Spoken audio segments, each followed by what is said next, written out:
পাহাড় মানে শুধুই কি দার্জিলিং? তা কিন্তু একেবারেই নয়। দার্জিলিংয়ের কোলাহলকে ছেড়ে এখন ভ্রমণপ্রেমী মানুষেরা ছুটেছে অফবিটের খোঁজে।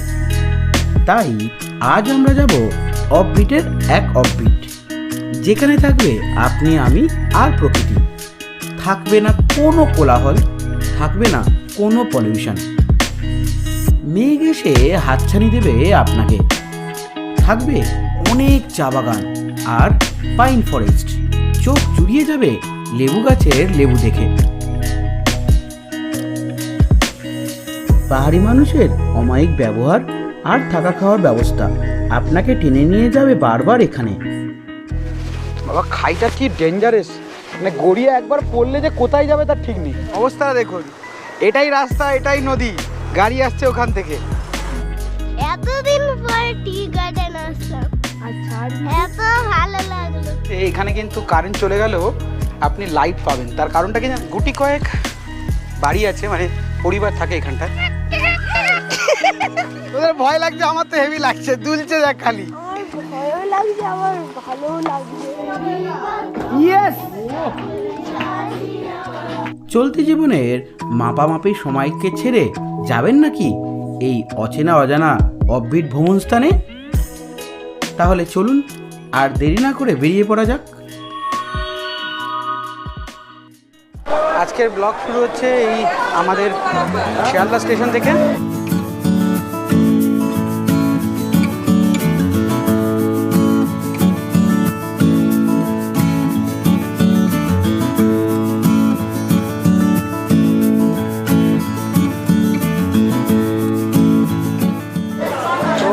নতুন একটা জায়গা, চলুন। একদম প্রত্যন্ত গ্রামের মধ্যে, পাহাড়ের মধ্যে থাকার একটা ব্যাপার। চলুন যাই এখন। এবারেও গ্রুপটা বেশ বড় আমাদের, পুরো সকলেই যাচ্ছে। আমাদের স্যার যাচ্ছেন, ম্যাম আছেন, ম্যাম বসে আছেন, আর এদিকে পুরো টিম আছে। এখন বাজে 9:52 আর সবে এসে ট্রেনটা ঢুকলো। তো অলরেডি অনেকটা লেটে ঢুকিয়েছে, তার মধ্যে যা ভিড়, বিভৎস ভিড়। আমাদের ঠেলে ঠেলে যেতে হচ্ছে। এখন S4-তে আমাদের মেনলি সিট আছে আর কি। এই ভিড় ঠেলে আর ট্রেনে উঠে লাগেজ রাখতে রাখতেই ছেড়ে দিল ট্রেন। এখন বাজে 10:15, একদম 15তেই শিয়ালদা স্টেশন থেকে ট্রেন এখন ছেড়ে দিল। টাটা কলকাতা। এখন আমাদের রাত্রিবেলা ডিনার চলছে, কাবলি ছোলা আর রুটি। বর্ধমান এসে গেছে রাত্রির। এখন বাজে 12:13 আর আমরা কি করছি? কাল সকালের ব্রেকফাস্টের প্যাকেট রেডি করছি। Happy birthday. এখন বাজে রাত্রি 1টা আর এখন ট্রেন মেনলি ঢুকবে, ওটা হলো বোলপুরে। ঘুম ঘুম লাগছে, সকলেই প্রায় ঘুমিয়ে গেছে। টানা এখন অনেক দিনের জার্নি আছে, তো না ঘুমিয়ে গেলে শরীরটা খারাপ হতে পারে, তাই ঘুমিয়ে পড়ছি। কাল সকালে উঠে আবার দেখা হচ্ছে। গুড নাইট বলে।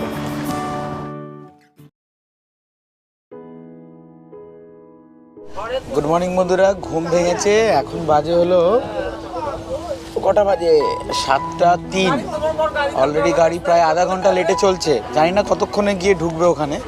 আর আমাদের সকলেই উঠে দেখুন না কী অবস্থা, জবুথবু অবস্থা। ঠান্ডাকে তার মধ্যে এই নিচে যেগুলো বসে আছে সব জানলা খুলে বসে আছে। এই দেখুন, এই দেখুন, ওই জানলা খুলে বসে আছে, সঙ্গে এরা সব কম্বল গায়ে জড়িয়ে বসে আছে। পারলে ওইটা জড়িয়েই মানে একেবারে সেই যেই হোমস্টে থেকে আমরা উঠবো সেখানে গিয়ে উঠতে পারলে বাঁচে আর কি।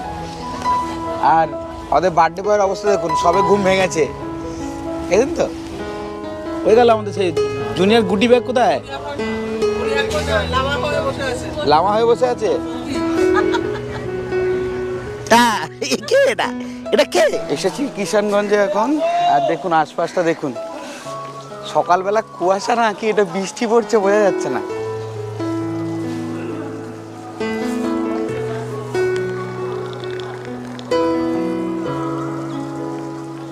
আমাদের ট্রেন দাঁড়িয়ে আছে দেখুন, ছেড়ে দিল কিষানগঞ্জ থেকে। আর মোটামুটি এখন টাইম হয়েছে 7:15।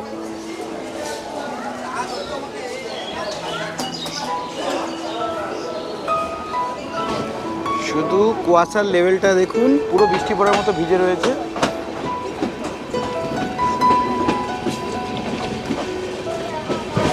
আর মোটামুটি ঘন্টাখানিক মতো লাগবে। এখন বাজে অলমোস্ট 7:30, না পুরো 7:30 বাজে, কিন্তু দেখুন বাইরের অবস্থাটা দেখুন, এখনো সূর্য ওঠেনি, পুরো কুয়াশায় ঢাকা,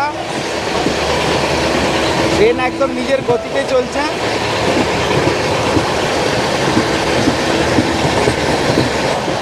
সকালবেলা এইরকম পাবো ভাবতে পারিনি, কিন্তু এদিক থেকে একটা অসুবিধাও হতে পারে, যেটা মেঘ যদি থাকে তাহলে কাঞ্চনজঙ্ঘা দেখতে পাওয়া যাবে। যাই তারপর দেখা যাবে, কাল সকালে কাঞ্চনজঙ্ঘাটা যদি ওখানে পরিষ্কার আকাশ থাকে তাহলে দেখা যেতে পারে। এবারে নামার পালা। কি ভিড় রে বাবা, লোকজনের ভিড় লেগে গেছে। এত ভিড় নামবো কি করে সেটাই তো ভাবছি। এবারে 30 মিনিট লেটে ঢুকলো আর কি প্রায়। তো যাওয়া যাক মোটামুটি। এবারে আমাদের গাড়ি অলরেডি চলে এসছে, হোমস্টে থেকে গাড়ি পাঠিয়ে দিয়েছে। তো যাবো, এখান থেকে বেরোবো আর কি। ডিসেম্বর মাসে বা জানুয়ারি মাসেতে যদি কেউ বৃষ্টির সময়ের ওয়েদার দেখতে চায় তাহলে আমরা সেটাই পেয়েছি। এই দেখুন, এখানেই তো ট্রেক হয়ে যাচ্ছে তোদের রে।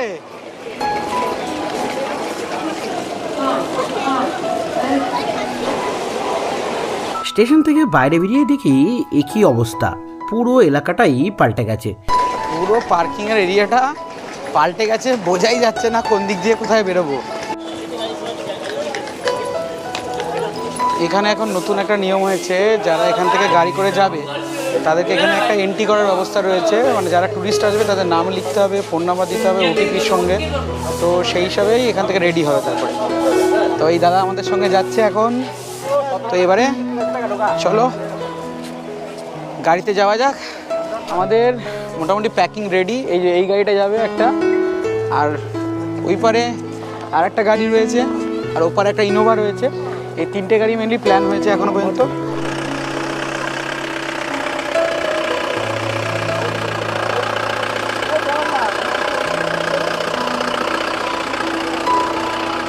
ফাইনালি আমরা এবার বেরিয়ে যাচ্ছি এনজিপিতে। যে পার্কিং যে জায়গাটা যেমন 20 টাকা করে নেয়, তো আমরা দিয়ে দিলাম। একটা নতুন জায়গা, যেমন যে কোনো নতুন জায়গার একটা মজা কিন্তু আলাদা রকমের হয়। শিটং আমি আগেও গেছি, কিন্তু এইবারে শিটং 3তে মেনলি খামদারা বলে জায়গাটা, সেটাই যাবো আর কি মেনলি। তো ওইখানটা এখান থেকে প্রায় 70 কিলোমিটার মতো রাস্তা হবে, যেতে 3 থেকে 4 ঘন্টা মতো সময় লাগবে। সঙ্গে আমরা একটা সুন্দর ভিউ পয়েন্ট ঘুরে যাব, আপনাদেরকে নিয়ে যাব সেখানে।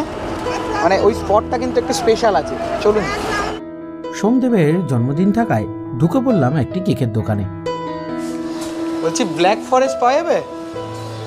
হ্যাঁ, আমাকে একটা ব্ল্যাক ফরেস্ট দিয়ে দেন না।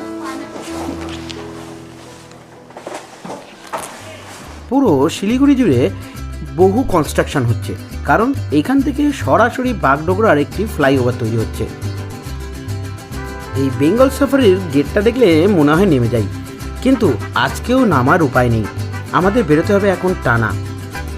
আপনারা যদি সাফারি করতে চান তাহলে সকাল সকাল এখানে চলে আসলে টিকিট কেটে ভেতরে যেতেই পারেন।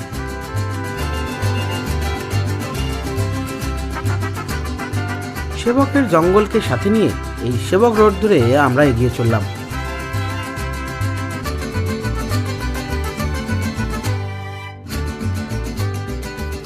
সেবকের কালীবাড়ি, করোনেশন ব্রিজ আর কালীঝোড়ার যে ড্যামটা আছে সেইটা ছেড়ে আমরা এগিয়ে গেলাম বিরিক ব্রিজের দিকে।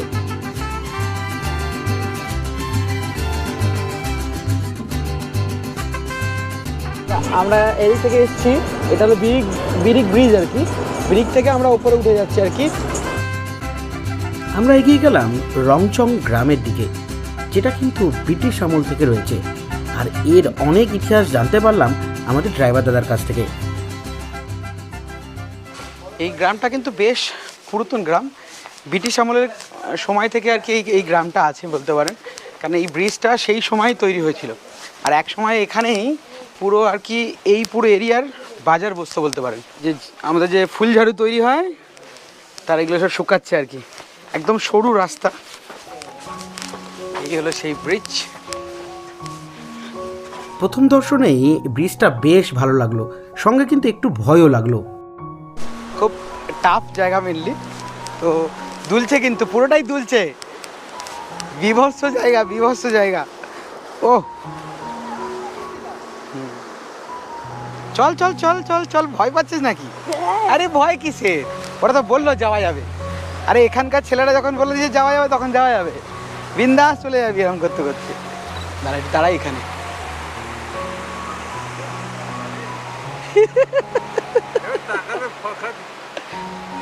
এই দেখো পুরাতন এটা ব্রিজ, সেটা দেখুন অবস্থাটা কি রয়েছে এখন, পুরো ভেঙে চুরে একাকার। এটা নতুন মনে হচ্ছে তৈরি হয়েছে, যদিও নতুন না, এটাও অনেক পুরাতন। এটাও কমসে কম আমার তো মনে হয় এটাই মনে হয় 100 বছরের ওপরে হয়ে গেছে হয়তো। তাহলে ওটা কত বছর আগে হবে তা ঠিক নেই। হেভি জায়গা কিন্তু, হেভি জায়গা। ও দুলছে যাক খালি, আমার তো হেভি লাগছে। তোদের ভয় লাগছে, আমার তো হেভি লাগছে। দুলছে যাক খালি, ভয়ও লাগছে আবার ভালোও লাগছে।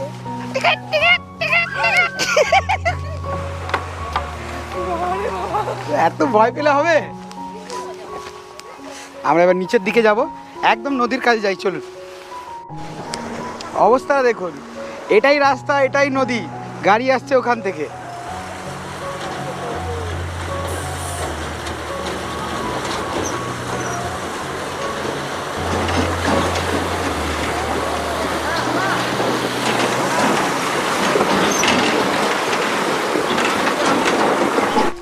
রংচঙের এই যে ব্রিজটা আছে এখানে কিন্তু আসতে একদম ভুলবেন না, কারণ এই জায়গাটা কিন্তু খুব ইন্টারেস্টিং এবং আনএক্সপ্লোর। মানে আমার মনে হয় না খুব মানে বেশি কেউ এসছে এখানে, এই জায়গাটা সেরকমভাবে কারোর কাছে পরিচিতি আছে, কিন্তু জায়গাটা এতটাই সুন্দর কি বলবো।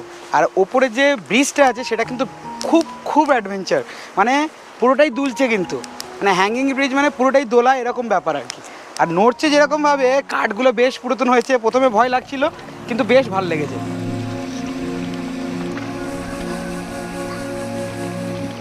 এই জায়গাটায় জলের স্রোতটা অনেকটা কম, জল কিন্তু একদম স্বচ্ছ।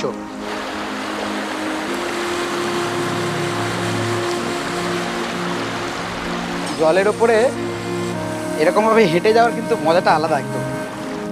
ঘন্টার পর ঘন্টা কিভাবে যে কেটে যাবে আপনি বুঝতেই পারবেন না এখানে। অবশেষে আমরাও বেরিয়ে পড়লাম আমাদের আজকের গন্তব্যের উদ্দেশ্যে। গুটি কয়েক বাড়ি আছে, মানে পরিবার থাকে এখানটায়, আমি দেখতে পাচ্ছি। ওইখানে আমরা ছিলাম, মানে গাড়িটা ওখানে নামিয়েছে, আমরা এই রাস্তা দিয়ে গেছি। এই কয়েকটা জাস্ট এখানে দেখছেন, এই কয়েকটা দেখছেন ঘর, এই কটাই। একটু পরেই ওই ব্রিজটা, এই থেকে ডাউনে নামলেই ব্রিজটা আর কি। জায়গাটা এত সুন্দর যে এখানে কখন যে 1 ঘন্টা কেটে গেল বুঝতেই পারলাম না। এবার আমাদের বেরোতে হবে, চলুন উঠে পড়ি।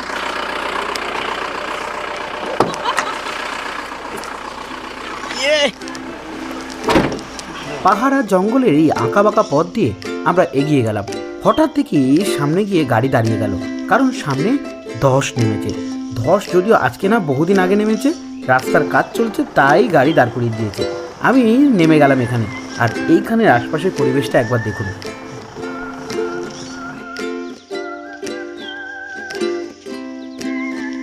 আমরা পৌঁছে গেলাম এবারে শিটংয়েতে। আর শিটংয়ে এই যে রাস্তাটা, এটা যায় অহলদারার দিকে, আর সামনে রয়েছে নামটিং পোখরি। এটা আমরা আজকে দেখব না, আগামীকাল আমরা যখন এই রাস্তা দিয়েই ফিরবো তখনই আমরা এই জায়গাগুলো পুরোটা দেখে নেব। শিটং 1 আমরা ছেড়ে এসেছি, শিটং 2 আমরা ছেড়ে এসেছি, আমরা শিটং 3তে এসে উঠেছি, মানে একদম আপার শিটং যেটাকে বলা যায় সেটা। তো সেখানেই আমরা এখন যাচ্ছি আর কি, যেখানে সেটা হলো ধামধারা বলে একটা জায়গা আছে, ওখানে ও অপূর্ব জায়গা, মেনলি চা বাগানের মধ্যে জায়গা। হোমস্টেটা আপনাকে দেখাই, আগে আপনাদের কেমন লাগছে অবশ্যই কমেন্ট করে কিন্তু জানাবেন। মোটামুটি আমরা চলে এসেছি একেবারে ধামধারাতে, চা বাগান আর এই যে হোমস্টে। প্রথম দর্শনেই বেশ ভালো লাগলো এই কমন হোমস্টেতে। পিছনে রয়েছে দিগন্ত ভরা চায়ের বাগান, সাথে পাইন ফরেস্ট, আর সামনে এনাদের একটি ছোট্ট নার্সারি বলতে পারেন, সাথে এদের যে অর্গানিক চাষ হয় সেটাও। একে একে আপনাদের পুরোটা দেখাবো। তো কমল হোমস্টেতে রুমগুলো চলুন দেখে নিই। এখানে সবাই এসে আমরা আগে বসেছি, এবার লটারিতে সবার রুম সবাই কিন্তু হয়ে গেছে, কিন্তু চা যেহেতু পেয়েছি চাটাকে খেয়ে নিয়েছি, তারপরে এবার ভেতর দিকে যাচ্ছি। এই দেখুন এটা হলো 3 বেডেড রুম আছে। এখানে কিন্তু 2 জন থাকতে পারবে, এখানে 1 জন থাকতে পারবে মেনলি। আর এরকম 2টো রুম আছে, এই একটা রুম আছে। আর এটা হলো 5 বেডেড রুম আছে এটা। এখানে একটা সিঙ্গেল আছে, এখানে ডাবল আছে, আর এখানে আর একটা ডাবল আছে, সঙ্গে একটা চেয়ার বলবো আর কি। এখানে একটা চেয়ার আছে, টেবিল আছে, জল আছে, মানে মগ আছে আর কি। বাথরুমটা চলুন একটু দেখে নিই। একেবারে ওয়েস্টার্ন স্টাইলের, কারেন্ট এখন নেই, পুরোটা ওয়েস্টার্ন স্টাইলের। কোমর এই যে রয়েছে, টিস্যু পেপার রয়েছে, গিজার রয়েছে, গিজারটা অন রয়েছে। ও কারেন্ট এসে গেছে, এখন কারেন্ট এসে গেছে। এখানে একটা বেসিং রয়েছে, মোটামুটি কিন্তু বেশ বড় স্পেস এবং পরিষ্কার পরিচ্ছন্ন, একদম পরিষ্কার পরিচ্ছন্ন। যতগুলো রুম আছে সব কটারই কিন্তু কোয়ালিটি একদম সেম। আর সব থেকে যেটা ভালো লেগেছে, এখানে কিন্তু কারেন্ট চলে গেলেও আপনি লাইট পাবেন। তার কারণটা কি জানেন? এই দেখুন, এখানে একটা কাঁচের একটা সুন্দর একটা সেট করা আছে, যেখান থেকে কন্টিনিউ লাইট সবসময় চলে আসছে। আর এইগুলো নতুন রুম হয়েছে যেটা বোঝা যাচ্ছে। আমরা এই রুমটা থাকছি, চলুন রুমটা দেখে নিই। মোটামুটি 6 নম্বর রুমটা আমরা পেয়েছি। এখানে 2টো বড় বেড রয়েছে, এই যে এখানে রয়েছে দেখছেন, একটা 2 জনে ইজিলি থাকতে পারবে, এখানেও 2 জনে ইজিলি থাকতে পারবে কিন্তু। আর এখানেও একটা বসার সুন্দর ব্যবস্থা রয়েছে, একটা টেবিল রয়েছে, এখানে একটা গ্লাস আছে, বেশ বড় সড়ো গ্লাসটা। আর বাথরুমটা চলুন দেখে নিই। একেবারে সুন্দর, বেশ সুন্দর কিন্তু, পুরো দেখুন বুঝতেই পারবেন, একদম ওয়েস্টার্ন স্টাইলের, পরিষ্কার পরিচ্ছন্ন। উপরে গিজার আছে, আর এই যে এখান থেকে বাইরের ভিউ আছে। আর এইখানটা কিন্তু একটা বেসিং রয়েছে, তো শাওয়ারও রয়েছে, জল মিক্সিংয়েরও যদি চান সেটাও পেয়ে যাবেন। একদম খুব সুন্দর ব্যবস্থা রয়েছে। থাকার দিকটা বলতে গেলে একদম অপূর্ব, সত্যি খুব সুন্দর লাগছে, আমার খুব ভালো লেগেছে। প্রতিটা রুম কিন্তু একদম ওয়েল মেনটেন, সাদা ধবধবে প্রতিটা। এই দেখুন, প্রতিটা কিন্তু বেড কিন্তু দেখুন একদম পরিষ্কার। আর এখান থেকে ভিউটা একবার বাইরে দেখুন, পুরোটাই ওপেন, পুরোটাই সামনেটা ওপেন। এই দেখুন পুরোটাই ওপেন, সকলে বাইরেই বসে আছে, কেউ আর ভেতরে ঢুকতে চাইছে না, কারণ ভেতরে ঘর সুন্দর হলেও বাইরের পরিবেশটা এমন যে সবাই বসে গল্প করতেই ভালোবাসছে। খিদে পেতে এগিয়ে গেলাম এনাদের ডাইনিং প্লেসের দিকে। যদিও ডাইনিং প্লেস আর রান্নাঘরটা একেবারেই একই জায়গায়। পরিবারের সকল মেম্বার মিলে এখানে যত গেস্ট আসে তাদের আপ্যায়ন করে। আর এই যে দিদি আছে, ইনি নিজে হাতে পুরো রান্নাটা করে। আধুনিকতা আর ঐতিহ্য এই দুটো মিলিয়ে একটা সুন্দর রান্নাঘর এবং ডাইনিং প্লেসটা তৈরি করেছে। খাওয়া দাওয়ার টেবিলে এমন মনে হলো যেন আমি কোনো আমার আত্মীয়র বাড়িতে গিয়ে পৌঁছেছি। অপূর্ব টেস্ট আর তার সঙ্গে এনাদের ব্যবহার, সব মিলিয়ে একেবারে জিনিসটা জমেই গেল। স্নান করে একদম ফ্রেশ, মেঘেতে পুরো সূর্যটাকে ঢেকে দিয়েছে। এবার একটু যাবো, একটু আশপাশটা একটু হেঁটে আসি, দেখি কেমন জায়গা। কাল সকালে যাবো পিছনে চা বাগানেতে, এখন নিচটা ঘুরে আসি চল। ঘর থেকে বেরোতেই আমাদের সঙ্গে জুড়ে গেল এই আমাদের গাইড। এখানে এলে কিন্তু বেশ কিছু পাহাড়ি পাখির সঙ্গে দেখা হতেই পারে আপনাদের।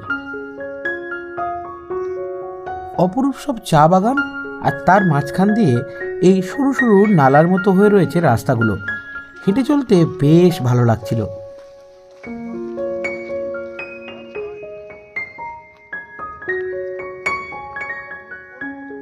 এখানে নেচারটা অসাধারণ, চা বাগান, ন্যাচারাল ট্রিজ ভর্তি, যেটা না এলে আমরা মিস করতাম। ন্যাচারাল পরিবেশে রয়েছি আমরা, পাহাড়ের কোলে, চা বাগানের মাঝখানে একটা মন্দির, পাহাড়ের চূড়োয় একটা মন্দির তৈরি হচ্ছে, সেই মন্দির দেখতে এসেছি। সব মিলিয়ে একটা নৈসর্গিক পরিবেশ। অনেক দিন বাদে ঘুরতে এসেছি, মানে আমি জানি না, বাড়ি থেকে বোধহয় অনেকদিন বাদে বেরোলাম। So it is a great experience. তারপর উইথ ফ্যামিলি, আবার with friends and colleagues, I am really happy, very happy. Thank you. Same বক্তব্য। আমি শুধু নিঃশ্বাস নিতে চাই, এখানে শুধু খালি নাও আর দম বন্ধ করে থাকো, সমস্ত অক্সিজেনটা ভিতরে ঢুকে যাবে। এতদিন পরে টি গার্ডেন আসলাম, আচ্ছা, আর এত ভালো লাগলো। এখানে এক অদ্ভুত মন্দিরের দর্শন পেলাম, যেখানেতে মহিলাদের প্রবেশ একেবারে নিষিদ্ধ। এগিয়ে গেলাম সেই মন্দিরের দিকে।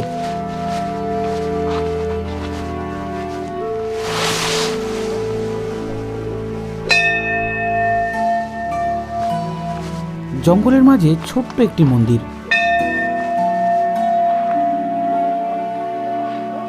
আমি একটা জিনিস দেখাতে চাই। কি বল? আমার বাবাকে। রিয়েল পঞ্চানন, তাই তো? হ্যাঁ। চলো আসো। কই? ও আসছে আমাদের সঙ্গে সঙ্গে, এই যে আসছে। চলো আসো আসো আসো আসো, আগে আসো, চলো। দেখি ছোটখাটো একটা ট্রেক হয়েছে, ভালো হয়েছে, বেশ সুন্দর লাগছে, আরামদায়ক। ও বাপরে বাপ, কি খাড়াই দেখো। হ্যাঁ, একটা নিচে পুরো ন্যাচারাল ভিউ পয়েন্ট। চলো চলো যাই, চলো যাই, আসুন স্যার, আসুন। হ্যাঁ, এই হালকা লিক আছে মানে যায়, নিশ্চয়ই যায়।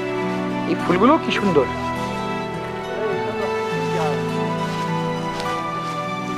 হ্যাঁ হ্যাঁ হ্যাঁ, গ্রামের লোকজনেরা যায়, লোকাল লোকজন যারা হয়। বাবা খাইটা কি ডেঞ্জারাস, মানে গড়িয়ে একবার পড়লে যে কোথায় যাবে তার ঠিক নেই। হ্যাঁ, মানে আনএক্সপ্লোর একটা ভিউ পয়েন্ট, নতুন জায়গা একদম। এখানে মনে হয় না কেউ এসছে। উনি সভ্যনাশ, এখান থেকে লাগছে দেখুন নিচটা। মন্দির থেকে একটু ডান দিকে এগোতেই কিন্তু এই ভিউ পয়েন্টটা পাবেন। আর এখানে এলে কিন্তু এই জায়গাটা একেবারেই মিস করবেন না। সময়ের সঙ্গে আস্তে আস্তে মেঘ পুরো জায়গাটা ঢেকে দিতে শুরু করলো। এই দুজন কুকুর আছে, এই একটা আর একটা উপরে সাদা আছে, ওরা দুজন কিন্তু এরপরে আমাদেরকে আর যেতে দিচ্ছে না আর কি। যতবার আমরা যাচ্ছি সামনে এগিয়ে, ওরা আটকে দিচ্ছে ওখানটায়। কিছু তো একটা ব্যাপার আছে, তাই ওদিকে আর না যাওয়াটাই ভালো। চলুন ব্যাক করা যাক। যত এখানে যে কোনো এমার্জেন্সি সিচুয়েশান কিন্তু পশু পাখিরা সবার আগে বুঝতে পারে, তাই ওদের উপর কিছুটা হলেও ভরসা করাটা ঠিক। তাই ওদিকে আর গেলাম নাই, এই পর্যন্তই থাক, আবার ফিরি চলুন। সন্ধ্যা হতেই এই হোমস্টের আশপাশের পরিবেশটা পুরোটাই পাল্টে গেল। আজ ছিল সোমদেবের জন্মদিন, তাই একটু কেক কাটা আর মজা, এই করতে করতেই আমাদের কিন্তু সন্ধ্যেটা কেটে গেল।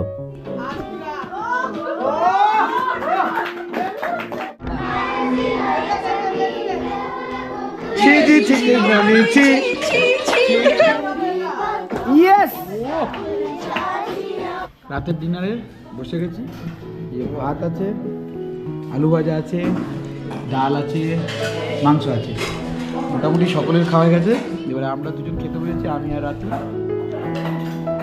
খেয়ে দিয়ে গিয়ে ঘুমাতেই হবে, মানে মানে চোখ পুরো জুড়ে যাচ্ছে, সকাল থেকে চলছে।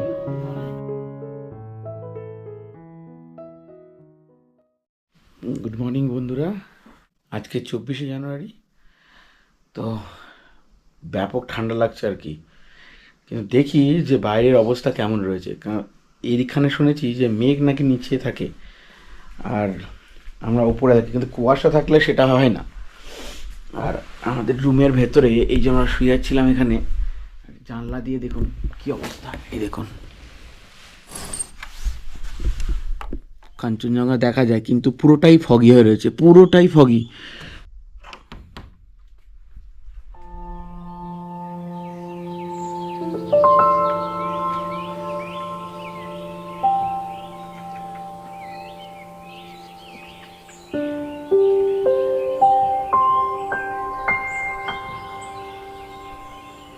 আকাশ যদি পরিষ্কার থাকে তাহলে ঠিক এইখান থেকে এত সুন্দর কাঞ্চনজঙ্ঘার ভিউ পাওয়া যায়। আমাদের কপালে যদিও সেটা জোটেনি, এটা আমি এই হোমস্টের অনারের কাছ থেকে আমি নিয়েছি।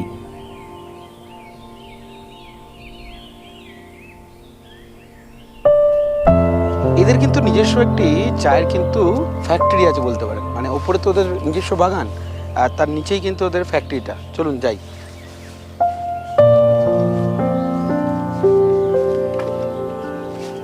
এই যে এইখানটায় আমাদের চা তৈরি হয়। এই জায়গাতে মেনলি শুকানো হয় এবং পাশে 2 জায়গাতে কাটিং এবং স্টোর করা হয়, যেখানে স্পেশাল টেম্পারেচারে তৈরি করা হয় চা। আপনার যদি কপাল ভালো থাকে তাহলে এখানে কিন্তু চা তৈরিও আপনি দেখতে পারেন। ওই বাগানে যদি কখনো পুরো চায়ের পাতা ওঠে, তারপরে শুকনোর পর এগুলোকে সব সুন্দরভাবে প্রসেস করে চাটা তৈরি হয়। এদের এখানে চাও কিন্তু বিক্রি হয়, আপনারা চাইলে কিন্তু চা পাতা এখান থেকে কিনে নিয়ে যেতে পারেন। একটু আগে এগুলো বেশ পরিষ্কার ছিল, এখন অবস্থাটা দেখুন একবার। পুরো হোমস্টের চারপাশটা দেখুন, পুরোটাই কুয়াশায় ঢেকে গেছে। ওই যে চা বাগানগুলো ওদের, পুরো চা বাগান পুরো সব মানে কুয়াশা বলুন মেঘ বলুন ঢেকে গেছে। এদের নিজস্ব যে চা বাগানটা আছে সেখানে আমরা যাচ্ছি এখন, এই পাশ থেকে যেতে হবে একদম। এই ঘর শেষ আর আপনাদের একটা সিঁড়ি মতো করা আছে, এটা যাবো আর কি উপরে।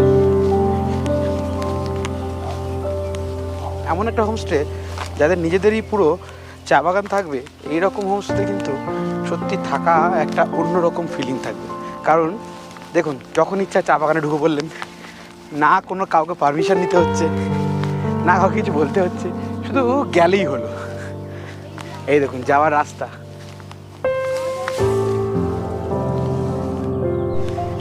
এই যে আমাদের গাড়ি যাচ্ছে সামনে, যেখানে যাচ্ছি সেখানে ও কিন্তু আমাদের সঙ্গে যাচ্ছে।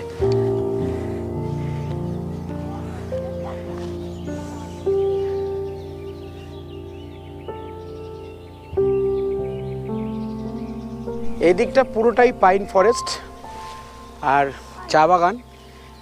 চা বাগানের পাতা তুলে নিয়ে গেছে কিছুদিন আগে, সবে সবে নতুন নতুন পাতা তৈরি হচ্ছে আর কি।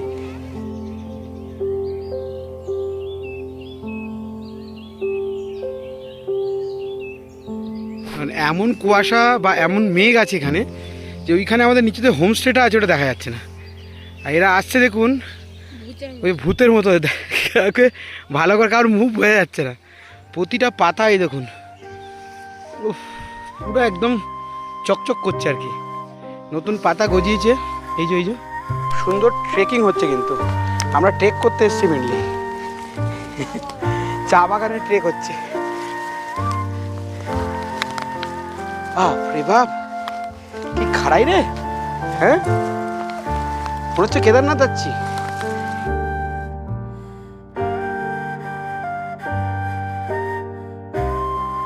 এই যে গুডি ব্যাগগুলো সব এসছে, গুডি ব্যাগগুলো দেখছেন তো সব, এই একটা গুডি ব্যাগ, ওই একটা গুডি ব্যাগ, হ্যাঁ এরা সব মানে খুব ফ্রিলি চলে এলো যেন মনে হলো।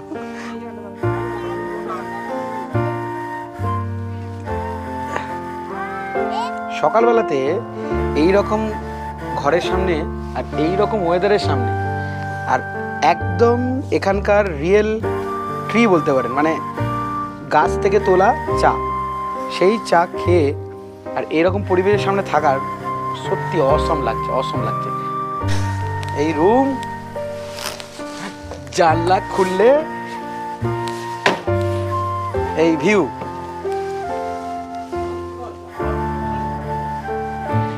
নেক্সট ট্রিপের গাড়ি অলরেডি চলে এসছে, এই যে গাড়িগুলো এই সামনে রয়েছে, এই গাড়ি করে যাবো। এখানে আছে, ওইখানে একটা আছে গাড়ি, এরকম 3টে গাড়ি আছে।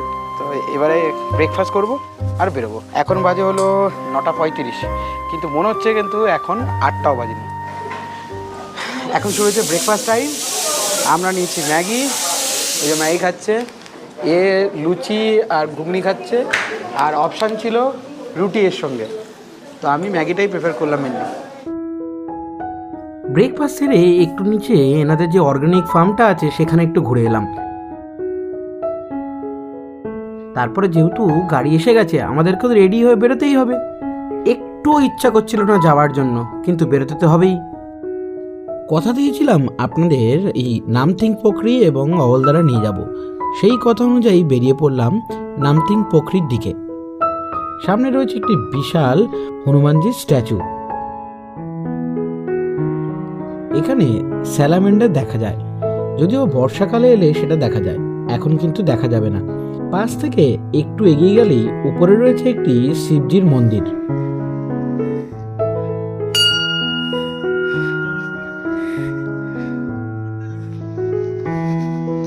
এটা ভোলে বাবার মন্দির রয়েছে মেনলি এই জায়গাটায়।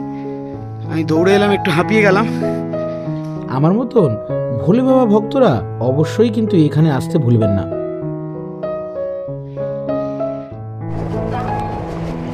এবার বেরিয়ে যাচ্ছি অহলদারা ভিউ পয়েন্টের দিকে। এই যে রাস্তা কিন্তু নতুন তৈরি হচ্ছে, তাই বেশ ধুলো রয়েছে। টিকিট করতে হবে। 3টে গাড়ি আছে। কত চার্জ জিজ্ঞেস করুন? 3 গাড়ি আছে। 3টা গাড়ি, 3 গাড়ি। এন্ট্রি করে টিকিটটা হাতে নিয়ে এগিয়ে গেলাম।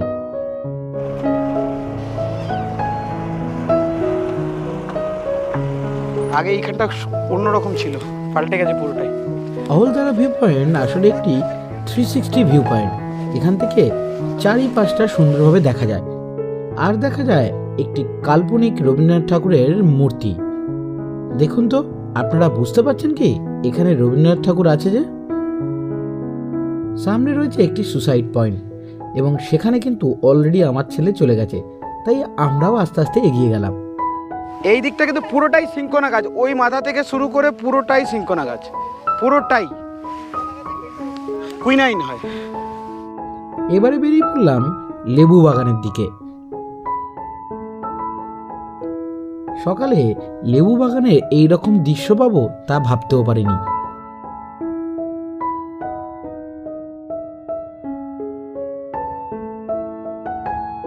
চোখের সামনে এই রকম লেবু দেখলে না কিনে কি থাকা যায়, তাই কিছু লেবু কিনেই ফেললাম। এবারে বেরিয়ে পড়লাম পরের গন্তব্যের জন্য, যেটি কালিম্পংয়ের একটি ছোট্ট একদম অফবিট একটি গ্রাম। আশা করি এই পর্বটি আপনাদের ভালো লেগেছে, আর যদি ভালো লেগে থাকে তাহলে চ্যানেলটিকে সাবস্ক্রাইব করে আমার পাশে থাকুন। আর যে সকল বন্ধুরা অলরেডি আমার চ্যানেলটিকে সাবস্ক্রাইব করে রেখেছেন তাদেরকে অসংখ্য ধন্যবাদ। মনে করে কিন্তু লাইক, কমেন্ট, শেয়ার করতে কিন্তু একদমই ভুলবেন না। তাহলে দেখা হচ্ছে আগামী পর্বতে। ততক্ষণের জন্য টাটা, গুড বাই। সকলে ভালো থাকবেন, সুস্থ থাকবেন।